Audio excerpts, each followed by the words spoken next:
Welcome back. You know, we are all trying to adjust to our new lives at home, but for the most of us, out there, it is still challenging, especially now in week 4 of all this. So what are the best ways to cope? We are turning to licensed marriage and family therapist once again, Lisa Lichtenstein, who's got some great advice for keeping the peace at home. Thank you once again for joining us. You always give us such a great insight.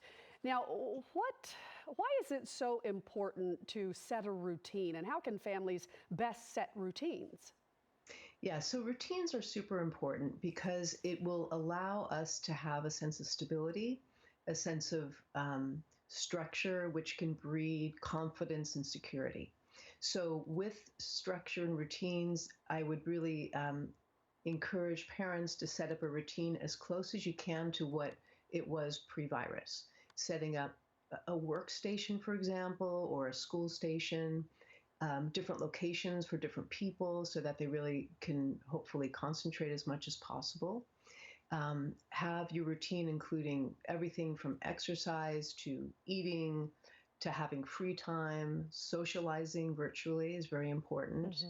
Bedtime is super important as well. And definitely keep the bedtime, very structured. It will really help adults as well as kids. Definitely. And you know, Lisa, we've been talking about this. We're now in week 4. I'm noticing people's personalities change online, moods changing. And some, of course, are losing family members. They're stressed. But there's also a mourning of the way life used to be for so many of us. Yes, absolutely. So I think collectively we're all going through what we call grieving. And that could be traditionally for actually losing someone that we love or like. And a lot of people have gone through that. But also all of us on some extent are going through grieving for life as it used to be. Grieving would entail different stages including depression, denial, anger, bargaining, which is kind of saying to yourself, what if I did that? Maybe this could have been prevented. But eventually it's acceptance. So definitely talk about these emotions with people that you trust. It helps to really heal.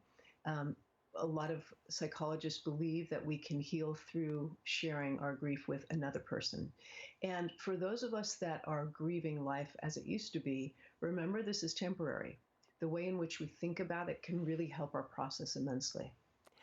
That's very smart. It's a moment in time again. Yeah, That's and right. not permanent, hopefully. All right, Lisa Absolutely. Lichtenstein, thank you so much for joining us this morning. We do appreciate it. My pleasure.